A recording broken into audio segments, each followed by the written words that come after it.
할렐루야. 오늘은 좀 특별한 날입니다. 사순절 첫날이니까 좀 심각하고 무거운 날이기도 합니다. 진지한 시간이기도 합니다. 그런가 하면 또 내일부터는 설날이니까 즐겁고 행복한 날이기도 합니다. 설날을 생각하면 즐겁고 행복한 시간이고, 또 사순절 첫날 성회수요일을 생각하면 좀 무겁고 진지한 시간이기도 합니다. 그러나 상반되어 보이는 이런 신앙적 감정을 관통하는 한 가지가 있으니 예수님의 은혜입니다.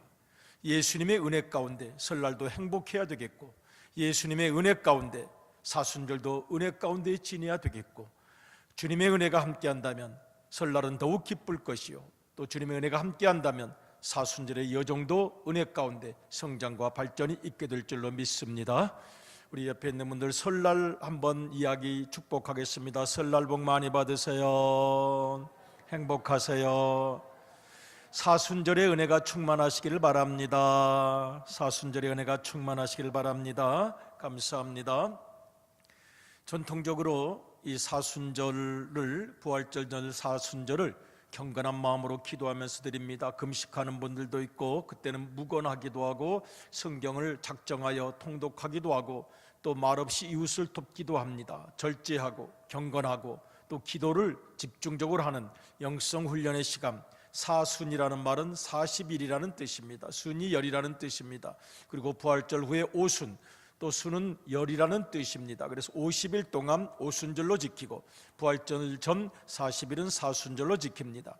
수요일 날 이렇게 사순절을 시작하는 것은 이 주일은 들어가지 않기 때문입니다. 전통적으로 이 사순절은 46일입니다 사실은. 그런데 6번의 주일날은 우리 예수님께서 신랑과 함께 있을 때는 금식하지 아니하고 슬퍼하지 아니한다는 말씀에 따라서 6번은 주일날은 기쁨으로 주님과 함께 있는 행복과 감사함으로 지냅니다.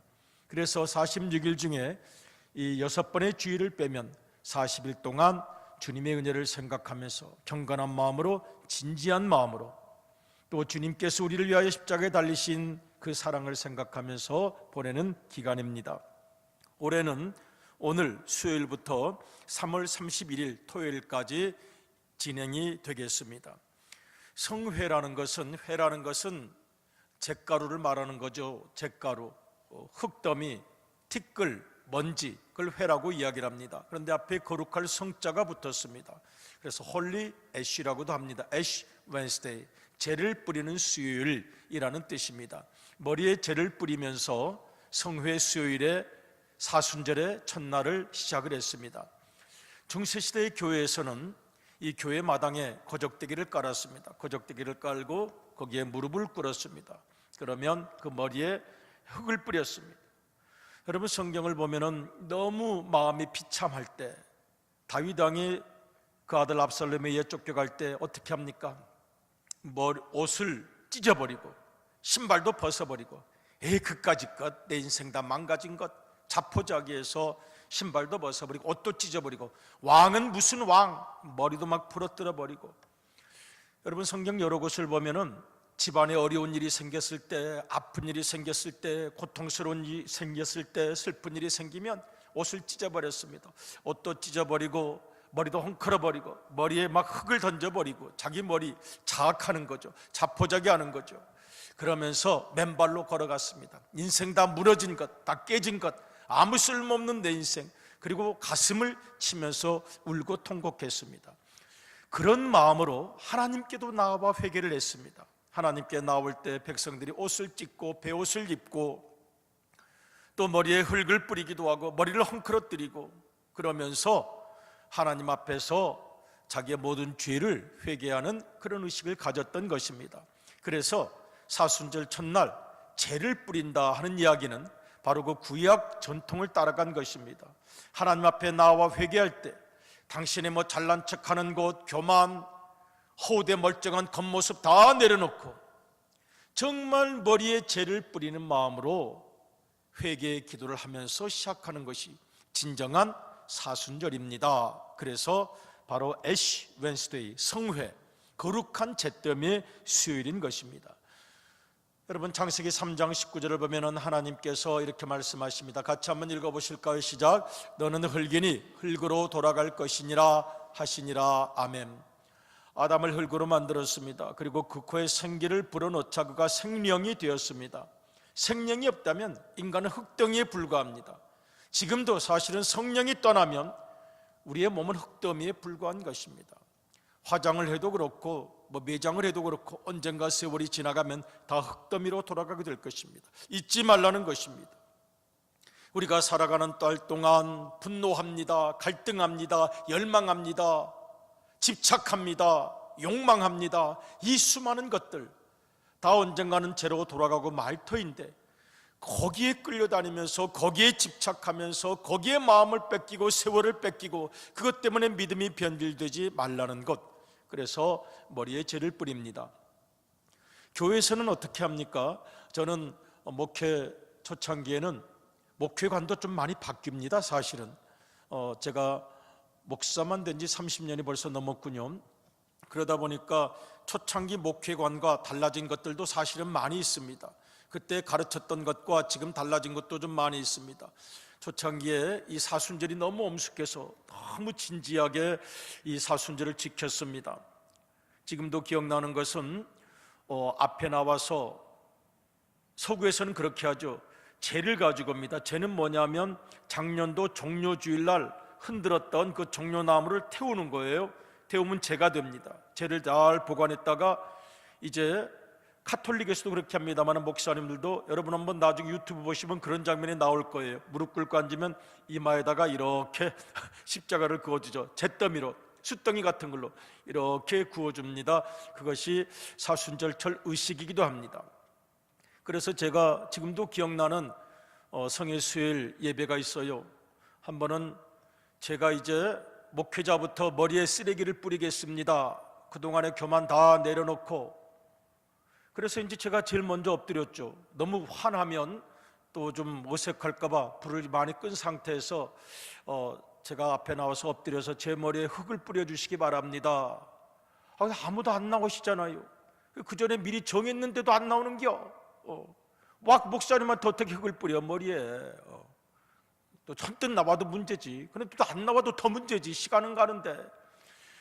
그래가지고 누가 떠밀어가지고 그때 한 85세쯤 되는 권사님 한 분이, 근데 그분은 당당한 분이었어요. 정말 당당한 분이었어요. 그래서 항아리를 들더니 막 울면서 그냥 제 머리에 이렇게 뿌리는 거예요. 장로님들도 계셨는데 절대 안 나오시는 거예요. 절대 안 나오셔요. 그 권사님이 사람들이 떠밀어가지고 얼떨결에 나와서 얼마나 울고 또 우시는지 제 머리에 이제 사실은 쓰레기는 아니었고요. 그 경동시장에서 그 나무 껍데기 화분에 뿌리는 비료 같은 비료도 아니 깨끗한 거예요. 나무 껍데기 깨끗한 건데 얼핏 들으면 쓰레기처럼 보이죠. 그런데 사실은 깨끗한 겁니다. 아주 소독 잘 된 깨끗한 건데 그걸 또 제 머리에 뿌리면서 막 눈물을 흘리시는 거예요. 그 다음에 이제 제가 뿌릴 차례죠. 제가 뿌려서 막 장로님들도 나와서 무릎 꿇으시고 다 그때는 또 다 나오셔요. 그래서 제가 또 뿌리고 부목사님들과 같이 뿌리고 막 그러면서 울고 또 울었는데요. 저도 울고 그분들도 울고 다 같이 울고 또 그러다 보니까 너무 진지해서 40일 동안을 24시간 내내 새벽 2시부터 3시까지는 이준원 목사가 강단을 40일 내내 강단을 지키기도 하고 그랬습니다. 그런데 조금 바뀌었습니다. 이제 바뀐 이유는 다른 것은 아닙니다. 가벼워진 것은 아니고 기도가 엄숙하고 무거운 것도 중요한데 주일날은 주님과 함께 있어서 기뻐하고 행복한 날이거든요. 그러니까 기도가 엄숙하고 무거운 것도 중요하지만 가장 중요한 것은 진실한 것이면 됩니다. 기도가 진실하면 됩니다. 기도가 행복해야 합니다. 그래서 한 10여 년 그 의식을 계속 하다가 이게 렌트라는 말은 사실은 봄이라는 뜻에서도 왔거든요. 사망을 이기고 부활의 권세를 우리가 증거해야 되는데 너무 무거운 것 같아요. 너무 무겁고 엄숙한 것 같아요. 그래서 그 뒤로는 이 봄날 주시는 주님의 은혜를 마음에 새기자 정도로, 다만 기도는 진실할 것, 기도는 진실할 것. 그래서 성령의 수요일 예배를 드렸던 제 기억이 있습니다. 오늘 성령의 수요일을 시작을 합니다. 머릿속에 다 흙을 뿌리진 않습니다. 그러나 그 마음만은 좀 가졌으면 좋겠습니다. 자칫하면은 세상에서 교만이 쌓입니다. 죄도 쌓입니다. 불필요한 기억들도 쌓입니다. 내 마음의 원망도 쌓입니다. 정말 내가 내 머리에 흙을 뿌려서라도 주님, 겸손을 회복하고 진실을 회복하겠습니다. 그런 첫날이 되었으면 좋겠다는 생각을 합니다. 사순절 40일인데요 성경에는 40이라는 숫자가 대단히 중요한 의미가 있습니다. 노아 홍수가 40주야를 내렸죠. 주야라는 말은 주간에도 내리고 야간에도 내리고 그런 뜻입니다. 40주야를 내렸다. 그 말은 주간에도 내리고 야간에도 내리고 이스라엘 백성들이 광야 생활을 40년 동안 하게 됩니다. 그들이 가나안 땅을 탐지한 40일, 하루를 1년으로 삼아서 40년을 방황을 하게 됩니다. 모세가 시내산에 올라가 하나님을 만난 일수도 40일입니다. 두 번이나 나타납니다. 출애굽기를 보면은 24장과 34장에 두 번 모세가 시내산에 올라갈 때마다 하나님을 만날 때마다 40일 동안 하나님과 함께 있었습니다. 그리고 오늘 우리가 묵상하고자 하는 엘리야가 호렙산까지 가는, 호렙산은 시내산과 같은 말입니다. 같은 산 이름을 호렙산이라고도 부르고 또 시내산이라고도 부르는데 거기까지 가는 기간이 40일이었습니다. 우리가 너무나도 잘 아는 예수님의 광야 금식, 그 광야에서 간절한 마음으로 기도하실 때 바로 그 기간이 40일이었습니다. 그러니까 40일은 대단히 상징적인 의미가 있습니다. 40일은 가장 중요한 전환, 40일이라는 것은 가장 중요한 변화, 40일이라는 것은 새로운 만남, 한 사람의 습관이 바뀌고 한 사람의 언어가 바뀌고 한 사람의 성격이 바뀌고 거기에 충분한 시간, 필요한 시간이 40일이라고 생각할 수도 있을 것입니다. 결정적인 순간, 또 가장 중요한 어떤 기간, 역사가 바뀌고 세월 속에서 하나님의 뜻이 이루어지는 그 기간을 40일이라고 말할 수도 있을 것입니다. 오늘 이 저녁 우리는 40일 동안 광야를 지나 호렙산에 이르렀던 하나님의 품으로 나아갔던 엘리야의 믿음을 좀 묵상을 하고자 합니다. 여러분, 엘리야는 성경에서 가장 기적을 많이 행한 예언자이기도 합니다. 물론 그 엘리사가 더 많이 행했죠. 엘리사가 기도했어요. 엘리야가 승천할 때 그 제자 엘리사가 기도하기를 영감을 갑절로 주옵소서 그랬더니 정말 기적을 계산해 보니까요, 엘리야가 행했던 기적의 딱 2배를 엘리사가 행했습니다. 엘리사도 기적을 많이 행했습니다마는 엘리야가 정말 우리가 생각할 때는 놀라운 기적, 예수님께서 보여주셨던 많은 기적의 모형이 바로 엘리야에게 있었습니다. 엘리야는 나의 하나님은 여호와이시다라는 뜻입니다. 엘리야라는 이름을 좀 분석하면 엘 야훼. 여러분, 성경을 보면은 하나님이라는 단어도 나오고 엘입니다. 히브리어로 엘. 그리고 여호와라는 단어도 나옵니다.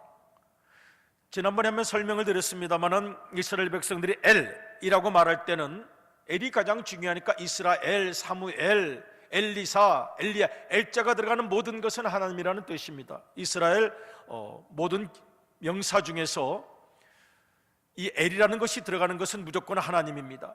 그런데 여호와는 어떤 의미가 있습니까? 엘은 엘 하나님, 엘 하나님은 천지 만물을 창조하시고 역사를 이끄시고 크게 이 세계를 이끌고 가시는 하나님이시라면, 여호와 하나님은 내가 가장 어려울 때 직접 내 삶에 오셔서 구체적으로 간섭해 주시고 도와주시고 작은 신음에도 응답해 주신 하나님, 같은 분이죠 물론. 그런데 우리가 엘 하나님, 하나님이라고 부를 때는 천지 만물을 창조하시고 광대하신 하나님이라는 의미가 있다면, 여호와 하나님은 내 삶의 현장에 구체적으로 오셔서 아주 작은 것까지 관심을 가져주시는 그 하나님을 여호와라고 불렀습니다. 그러니까 엘리야가 엘 하나님은 여호와이십니다 라는 말씀은 천지 만물을 창조하시고 우주를 이끄신 하나님은 동시에 나에게 오셔서 작은 신음에도 응답해 주시는 분입니다는 의미가 있습니다. 또 그의 제자 엘리사는 하나님은 구원이시다 하는 이름의 의미를 가지고 있습니다. 여러분, 엘리야 이야기는 너무나도 잘 아시죠? 엘리야는 뜨거운 사람이었습니다. 열정적인 사람이었습니다. 그 당시에 아합 왕이 엘리야를 미워하면서도 존경했습니다. 존경하면서도 미워했습니다. 복잡했습니다. 아합은 마음이 약한 사람이었는데 악랄한 여인이 하나 왔습니다. 그래서 왕비가 되었습니다. 그 여인의 이름이 바로 유명한 이세벨입니다. 이세벨이 고집이 강합니다. 어차피 정략 결혼을 해서 여기 올 바에야 나 시돈의 공주, 내가 믿었던 바알 선지자, 아세라 선지자 다 데리고 오고, 그걸 허락해주면 내가 시집을 와주고, 그렇지 않으면 시집을 안 와주고, 허락을 해서 결혼을 하게 되었습니다. 그래서 아합 왕이 어쩔 수 없이 이 아내, 막강한 아내 이세벨의 요구를 따라서 그쪽 북쪽이죠, 그들의 이스라엘의 수도에 바로 바알 우상과 아세라 우상을 만들게 되었던 것입니다. 그러니 엘리야의 마음이 얼마나 통탄스럽습니까? 이건 말이 안 되는데 왕비라고 우상을 믿는 여인이 와서 이 나라를 망치니. 그래서 유명한 갈멜산 대결이 벌어지게 됩니다. 어느 신이 진짜 신인지 보자. 너희들이 믿는 바알 선지, 아세라 선지 다 나와 함께 만나자. 그래서 갈멜산상에서 바알 선지자 450명, 아세라 선지자 400명, 합하면 850명. 근데 막상 전쟁이 벌어질 때는, 전투가 벌어질 때는 바알 선지자 450명이 왔던 것 같습니다. 1대 450이든지 아니면 1대 850이든지 대전투가 벌어졌습니다. 이 바알 선지자들이 자기 몸을 찢고 난리를 치면서 몇 시간 동안을 기도해도 아무 응답이 없었습니다. 그때 마지막으로 그 저녁에 엘리야가 처절한 기도를 드리죠. 한번 읽어보겠습니다. 목숨을 건 기도입니다. 여기에서 아무 응답이 없으면 죽는 거죠. 같이 읽어요. 시작. 여호와여 내게 응답하옵소서, 내게 응답하옵소서. 이 백성으로 주 여호와는 하나님이신 것과 주는 저희의 마음으로 돌이키게 하시는 것을 알게 하옵소서. 아멘. 이게 안 이루어지면 마지막 유언이 됩니다. 마지막 유언을 남기고 죽는 거죠. 그러니 목숨을 건 기도했던 것입니다. 한 번 더 읽어보겠습니다. 이건 그냥 읽을 게 아니에요. 이건 아주 목숨을 걸어서 읽어야 합니다. 다시 한번 37절을 화면에 좀 띄워주시면 같이 읽어보도록 하겠습니다. 시작. 여호와여 내게 응답하옵소서, 내게 응답하옵소서. 이 백성으로 주 여호와는 하나님이신 것과 주는 저희의 마음으로 돌이키게 하시는 것을 알게 하옵소서. 아멘. 여러분, 사실은 이 부분을 자세히 읽어보면 엘리야가 너무 고독하잖아요. 백성들이 다 구경하고 있어요. 누가 죽나 보자. 엘리야가 말합니다. 너희들 다 하나님 믿는 사람들이잖아. 내 편에 한 사람이라도 좀 서다오. 그런데 성경을 보면 무정하게도 백성들이 한 말도 안 하는지라. 눈치 보는 데는 또 귀신이 그때 귀신인가? 아무튼 여기서 잘못하면 죽는다, 먹고는 살아야 된다. 백성들이 가만히 눈치만. 엘리야가 누구 용기 있는 사람 단 한 명이라도 내 편이 되다오. 눈치만. 그래서 나중에 엘리야가 병들었는지도 몰라요. 이 백성으로 눈치만 보고 머뭇거리는 이 백성들로 하여금 주 여호와께서 하나님이신 것을 알게 하소서. 그러자 하늘에서 불이 내려와서 그 젖은 모든 제단 제물 다 태웠습니다. 할렐루야. 저는 가끔 성가대 찬양 중에서 엘리야의 하나님, 나의 하나님, 엘리야의 하나님. 그 다음에 박종산 선생님 어떻게 하는 거지? 어디 가셨나? 그 찬송을 들으면요 가슴이 지금도 두근두근. 엘리야의 하나님, 나의 하나님. 여러분 기도하셔서 엘리사처럼 멋진 응답 받으시기를 주님의 이름으로 축복합니다. 아멘. 그런데 그 다음에 이제 이상한 일이 생기잖아요. 거기서 막 450명을 다 죽이니까 이 이세벨, 세상에서 제일 무서운 여자, 죽기 직전까지 다 눈화장하고 머리를 꾸미고 당당하게 죽은 여자, 당당하게 죽었는지 악에 맞춰 죽었는지 참 불쌍하기도 하고 아깝기도 한 그 이세벨이 말하기를 내가 너 죽이고 말겠다.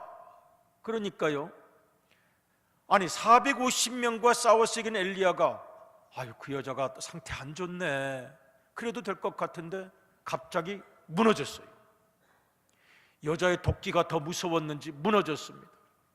그래서 도망가기 시작합니다. 도망가기 시작하고 왜 이러는 거죠, 엘리야가? 그렇게 당당하더니 왜 이러는 거죠? 그래서 이걸 심리학자들마다 연구를 합니다.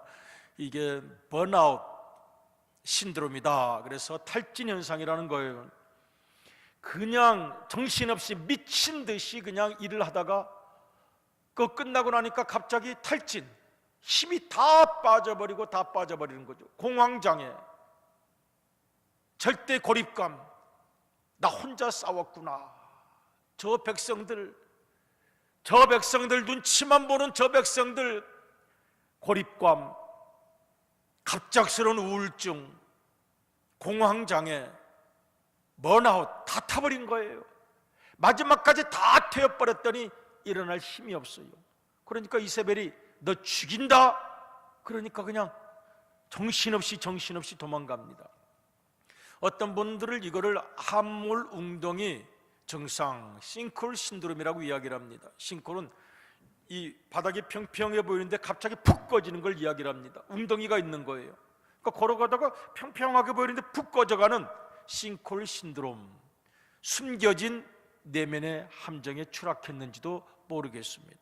엘리야는 그런 현상에 빠지게 됩니다. 그렇지 않으면 이해가 안 됩니다. 왜 이 사람이 이렇게 되었지? 엘리야가 왜 이렇게 된 거지? 고민만 생길 거예요. 그런데 오늘 우리들의 삶에도 이런 엘리야 현상이 생길 수가 있습니다. 엘리야 번아웃, 엘리야 싱크홀 신드롬이 생길 수도 있습니다. 저분이 언어가 반듯했는데 흩어지네, 이럴 수 있습니다. 저 어르신이 언어가 반듯한 사람인데 언어가 흩어지고 판단이 흩어지고, 여러분 감정이 흔들리고 판단력이 흩어지고 이럴 수도 있습니다. 그게 잘못하면 치매로 가는 것이고, 치매인지 아닌지 살짝 판단력이 좀 흔들리는구나. 여러분, 우리의 생에 전환기가 있습니다. 사춘기도 있고 사춘기도 있고 호르몬이 왔다 갔다 하는 때도 있고 갱년기도 있고, 그런가 하면 인생의 충격과 도전이 있을 수도 있습니다. 그때 자기 관리를 하지 못하면 언어가 흩어집니다. 그때 자기 감정 관리를 하지 못하면, 판단력 관리를 하지 못하면 사람이 이상해집니다. 갑자기 무슨 완장찬 사람처럼 여기 가서 잔소리, 저기 가서 잔소리, 여기 가서 큰 소리하고 저기 가서 목청을 지르고, 할 말은 해야 되겠다고, 나도 할 말은 해야 되겠다고, 내가 이 말은 해야 되겠다고 그러면서 이상해집니다. 할 말 안 해도 다 아는데, 그런 경우가 더 많은데, 그런가 하면 갑자기 우울증에 빠져서 섭섭하다는 말을 늘 하게 됩니다. 그 사람이 나한테 이럴 수가 없고 저 사람이 나한테 이럴 수가 없고, 야, 이거 큰일이다. 언어가 흩어지는구나. 이분이 언어가 변질되는구나. 판단력에 문제가 생기고, 감정 관리 컨트롤에 문제가 생기고, 언어 컨트롤에 문제가 생기는구나. 완장찬 사람처럼 이 소리 저 소리, 야, 이거 큰일이다. 또 우울증에 빠져서 날마다 이 사람 얘기 저 사람 얘기 저 사람 얘기 섭섭하다. 우리 항상 멋지고 아름다우시기를 주님의 이름으로 축복합니다. 함부로 그 구덩이에 빠져가지고서 왜 저렇게 되지, 어떻게 하지, 본인은 대부분 모르니까요. 말해줄 사람도 없어요. 그러니 늘 깨어있을 일입니다. 주님, 싱크홀에 폭 빠져서 환장을 차고 돌아다니거나 우울증에 빠져가지고 이 소리 저 소리 하지 않게 하시고, 내 언어가 예모 반듯하게 하시고, 설 자리와 앉을 자리와 내가 해야 할 헌신과 내가 지켜야 할 믿음의 자세 지키게 하소서. 우리가 그럴 수 있기를 축복합니다. 아멘. 이제 최악의 상황에 이르렀습니다. 열왕기상 19장 4절을 한번 읽어보겠습니다. 시작. 자기 자신은 광야로 들어가 하루 길쯤 가서 한 로뎀나무 아래 앉아서 자기가 죽기를 원하여 이르되, 여호와여, 넉넉하오니 지금 내 생명을 거두시옵소서. 나는 내 조상들보다 낫지 못하니이다 하고, 로뎀나무를 킹 제임스 버전이 잘못 번역해서 주니퍼 트리라고 그랬는데요, 제가 이스라엘 직접 가니까 사진 한번 보여주실래요? 저런 풀더미예요, 풀더미. 그러니까 무슨 멋진 나무 밑에서 커피 한잔 하면서 로뎀 나무 밑에서 커피 한잔 한 게 아니고 하도 더우니까 꽁이 어디다가 머리 집어넣듯이 너무너무 더우니까 이 풀더미에다가 머리 들여밀고 아이고 내가 이러다가 죽겠네. 쓰레기 풀더미 같은 데다가 저게 로뎀 나무입니다. 저걸로 빗자루를 만들기도 해요. 욥기에 보면 저게 나타나죠. 저 로뎀 나무 풀더미 쓰레기 더미 밑에서 하나님께 지금 우울증 얘기하는 거죠. 나 죽고 싶다니까요. 살 만큼 살았어요. 살고 싶지도 않아요. 죽여주세요. 살고 싶은 생각도 없어요. 더 살고 싶은 의욕도 없어요.